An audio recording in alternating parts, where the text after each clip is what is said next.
ప్రభునందు ప్రియ దేవుని బిడ్డలారా, ఈ చదవబడిన వాక్యాన్ని మనం గమనించినట్లయితే కీర్తన గ్రంథము 35వ కీర్తన మొదటి చరణంలో అంటున్నాడు, దేవా నాతో వేద్యమాడు వారితో నీవే వేద్యమాడు. ఎవరంట? ఎవరైతే దావీదు మీదకి వస్తున్నారో, లేకపోతే ఆయన ప్రాణం తీయాలని చూస్తున్నారు, దేవుని యొక్క వాక్యం సెలవిస్తుంది, నా దేవా నా పక్షంగా నీవే వారితో పోరాడువాడవు నీవే అని దావీదు అంటున్నాడు. ప్రియ సహోదరి సహోదరుడా, మనం అనుకోవచ్చు మా పక్షంగా ఎవరు లేరు అని చెప్పి అనుకున్నావేమో. నీ పక్షంగా సైన్యములకు అధిపతియగు యెహోవా పోరాడువాడై ఉన్నాడు కనుక నీవు ఎన్నడూ కూడా భయపడవలసిన అవసరం లేదు. ఆయన శక్తి కలిగిన వాడు, ఆయన బలము ఎంతో మహోన్నతమైన బలము. అలాంటి బలశాలి ఆయన ఒక్క దూతను పంపిస్తే నీ పక్షంగా వేజమాడటానికి, లేదా నీ పక్షంగా యుద్ధం చేయడానికి ఈ భూలోకమంతా వచ్చినా సరే నిన్ను జయించలేరు. నీ పక్షంగా ఉండేవాడు ఆయనే. కాబట్టి ఎవరు కూడా భయపడాల్సిన అవసరం లేదు. దేవుడే మన పక్షంగా న్యాయాధిపతిగా ఉన్నాడు. ఆయన సర్వశక్తి కలిగిన వాడు. అందుకనే ఆయనపై ఆధారపడే వారిని ఆయన ఎన్నడూ కూడా సిగ్గుపరిచే దేవుడు కాడు. కనుక ఎన్నడూ కూడా మనం సిగ్గుపడవలసిన అవసరం లేదు. ఆయన మహాశక్తి కలిగినవాడు, న్యాయాధిపతి. కనుక ఆయన పక్షంగా, ఆయనే మన పక్షంగా ఉన్నట్లయితే అంటుంది దేవుని యొక్క వాక్యము, దేవుడు మన పక్షముగా ఉండగా మనకు విరోధి ఎవడు? ఎవడు నిలుస్తాడు? సర్వోన్నతుడైన దేవుని ఎదుట మనుషుడు ఏ పాటి వాడు? దేవునికి విధంగా నిలబడటానికి మనుషుడు ఏ పాటి వాడు? ఇంతలో కనబడి అంతలో మాయమైపోయే నీటి బుడగా నీ జీవితం. 70 సంవత్సరాలైనా 80 సంవత్సరాలైనా ఒకవేళ 100 సంవత్సరాలు జీవించిన ఏదో విధమైన ఆ బుడగ పగిలిపోవాల్సిందే, చావాల్సిందే నీవు అంటున్నాడు. ఇక దావీదు అంటున్నాడు, దేవా నా పక్షంగా వ్యాజ్యమాడే వారిపై నీవే నా పక్షంగా వ్యాజ్యమాడు. వ్యాజ్యమాడే దేవుడు. సౌలు ఎన్నోసార్లు దావీదును చంపాలని ఆయన వెంట పడినప్పుడు సర్వశక్తి లేని దేవుడు ఆయన్ని ఆదుకున్నాడు, తన రెక్కల నీడలో దాచాడు. దావీదును చంపాలని అనేక విధాలుగా ఈట విసిరి పడవలను చూసినప్పుడు దేవుడే తప్పించాడని చెప్పి దేవుని యొక్క వాక్యం సెలవిస్తుంది. కనుక అలాంటి దావీదును చంపాలి అని చెప్పి దావీదుపై పగబట్టి వెంటాడిన సౌలు ఏమైపోయాడు? చివరికి తను తానే పొడుచుకొని సావాల్సి వచ్చింది. దేవుడు అలాగూ మార్చివేయగలడు. నీ శత్రువులు సైతం మిత్రులుగా చేయగలిగిన వాడు, నీ శత్రువుపై పగ తీర్చుకునేవాడు ఆయనే. అందుకని మనం ఎన్నడూ కూడా భయపడవలసిన అవసరం లేదు. ఎందుకంటే మన దేవుడు మన పక్షంగా వ్యాజ్యమాడేవాడు. కనుక విశ్వాసం అనేది మనకు చాలా అవసరం. దేవునిపై ఆధారపడాలి అంటున్నాడు కదా, వారు త్రవ్విన గుంటలో వారే చిక్కుబడుదురు గాక. ఎవరితో అనుకుంటా?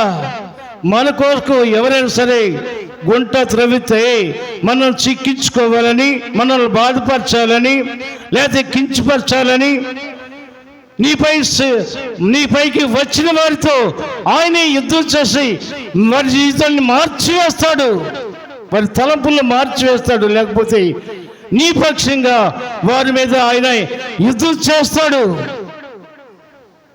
కాబట్టి ఎన్నడూ కూడా భయపడవలసిన అవసరం లేదని చెప్పి దేవుని యొక్క వాక్యం సెలవిస్తుంది. 6వ వచనం చదువుకుందాం, ఒకసారి చదువు గట్టిగా. యెహోవా నాతో వ్యాజ్యమాడు వారితో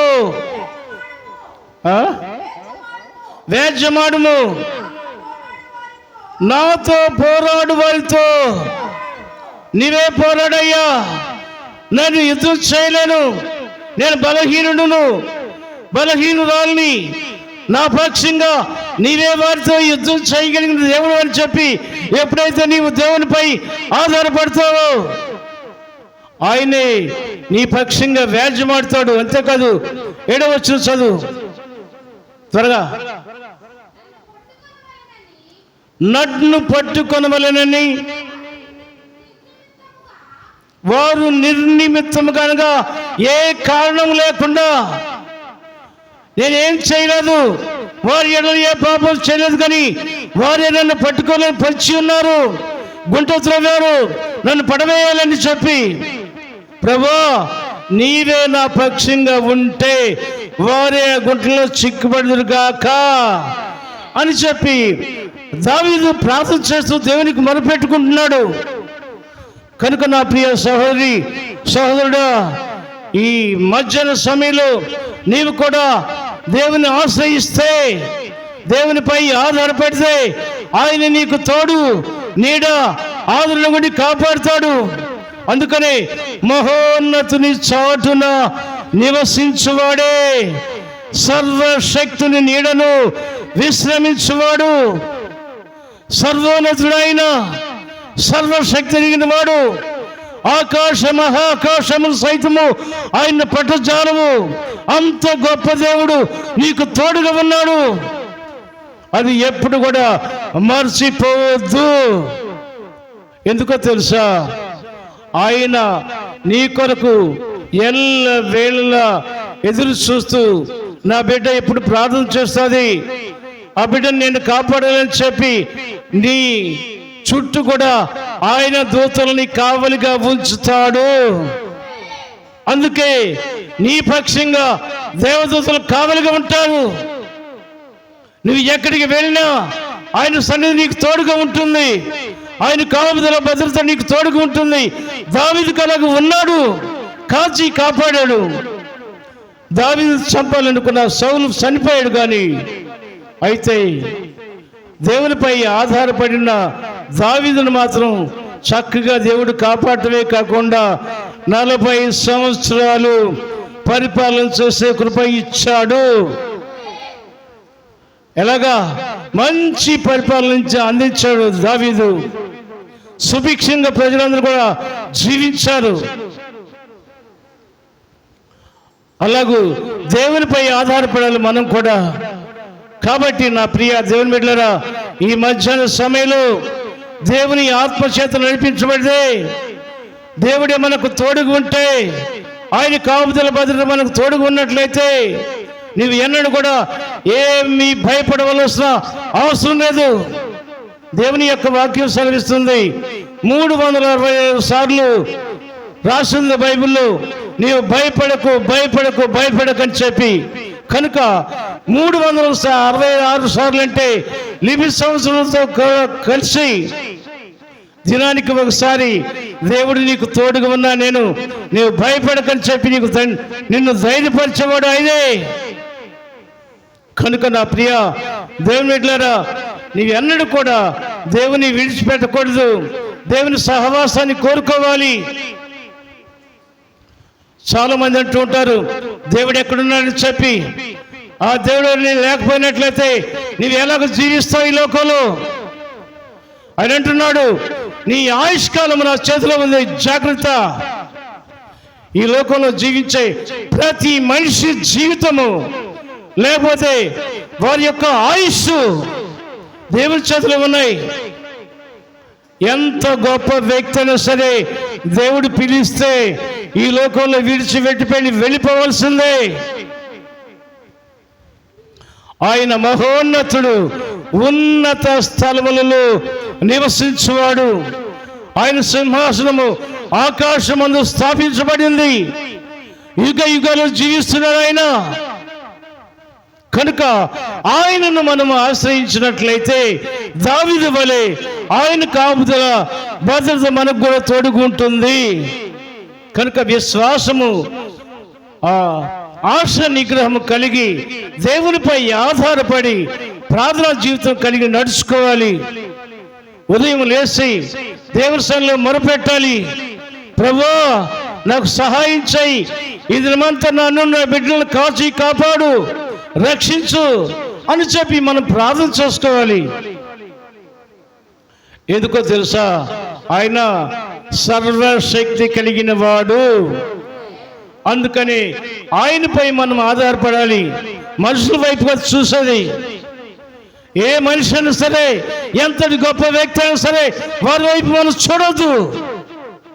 దేవుని వైపు చూడాలి, దేవుని ఆశ్రయించాలి. అందుకని తనను ఆశ్రయించు వారికి ఆయన కేడమై ఉన్నాడు. అందుకే ఆయనపై ఆధారపడి దినమెల్ల కూడా మనం ప్రార్థనా జీవితం కలిగి నడుచుకోవాలి. ప్రతి విషయంలో దేవుని ముందుకోవాలి. ప్రభువా నీవే మాకు దిక్కు, కాచి కాపాడని చెప్పి యెహోషాపాతు వలె ప్రార్థన చేయాలి. యెహోషాపాతు దేవుని సన్నిధికి వెళ్ళి, ప్రభువా ఇదిగో గొప్ప సైన్య సమూహం మా మీదకి వచ్చింది, కానీ మేము కొద్దిమంది ఉన్నాం, మా పక్షంగా యుద్ధం చేసేది నీవేనైనా అని చెప్పి ఆయనపై ఆధారపడినప్పుడు యెహోషాపాతు యుద్ధానికి వెళ్ళక ముందే దేవుడు వాళ్ళందరినంట వచ్చిన వారికి ఒకరి మీదకి ఒకరిని వారినే తిప్పేశాడంట. యెహోషాపాతు వెళ్ళి చూసే సైన్యం వెళ్ళి అక్కడికి వెళ్ళి చూసేవాళ్ళకి అక్కడ వారందరూ కూడా గొప్ప సమూహం అంతా కూడా వారు వారే తనుకొని చచ్చి ఏ ఒక్కడు కూడా జీవించలేదట. అంత గొప్ప కార్యాలు దేవుడు చేయగలడు, వారి మీదకి వారిని రేపగలడు. అందుకనే ప్రియ దేవుని బిడ్డ, నువ్వు దేవునిపై ఆధారపడితే నీకు శత్రువు ఎవడో ఉండడు. అందరూ నీకు మిత్రులుగానే మార్చిపడేస్తాడు ఆయన. అందుకని విశ్వాస సహితమైన ప్రార్థన జీవితం మనకు చాలా అవసరము. మరి ఉదయం లేవగానే ఎంతమంది ప్రార్థన చేస్తారు? ఎంతమంది ప్రార్థన చేస్తారు ఉదయం లేవగానే? ముందు చెప్తున్నా, ఎంతోసేపు కొద్ది నిమిషాలు సరే లేవగానే లేచిన వెంటనే మోకరిల్లి, దేవా ఈ దినమంతా నాకు, నా కుటుంబానికి, మా గ్రామానికి, మా దేశానికి, ప్రజలకు అందరికీ నీవే తోడుగా ఉన్నాయని చెప్పి అందరి కొరకు ప్రార్థన చేయాలి. చెప్తుంది కదా దేవుని యొక్క వాక్యము. రాజుల కొరకు ప్రార్థన చేయాలి, అధికారుల కొరకు ప్రార్థన చేయాలి, పాలకులందరి కొరకు ప్రార్థన చేయాలి. ఎందుకో తెలుసా? పాలకులు క్షేమకరంగా ఉండాలంటే, వారు మంచి పరిపాలన అందించాలంటే వారి మనస్సులు మార్చబడాలి, వారి తలంపులు మార్చబడాలి. కనుక మంచి పాలన అందించాలని వారి కొరకు కూడా ప్రార్థన చేయాలి. కాబట్టి ఈ ఉదయకాల సమయంలో చెప్తున్నా, దావీదు ఎందుకు ప్రార్థన చేశాడు? అలాగూ ప్రభువా నా పక్షంగా వ్యాజ్యమాడాయి అని చెప్పి ప్రార్థన చేశాడు. అలాగనే దావీదు పక్షంగా వ్యాజ్యమాడి ఆయనకు సంపూర్ణ క్షేమాభివృద్ధి కలుగు చేశాడు. కనుక ఆయనకు సంపూర్ణ క్షేమాభివృద్ధి కలుగు చేసిన ఆ దేవుడే ఈ దినమున మనకి తోడయ్యున్నాడు. ఆ దేవుణ్ణి మనం ఆరాధిస్తున్నాం. ఆయన సింహాసనాసీనుడై ఈ సర్వ సృష్టిని పరిపాలిస్తున్నాడు. దానిలో ఎంత మాత్రం డౌట్ లేదు.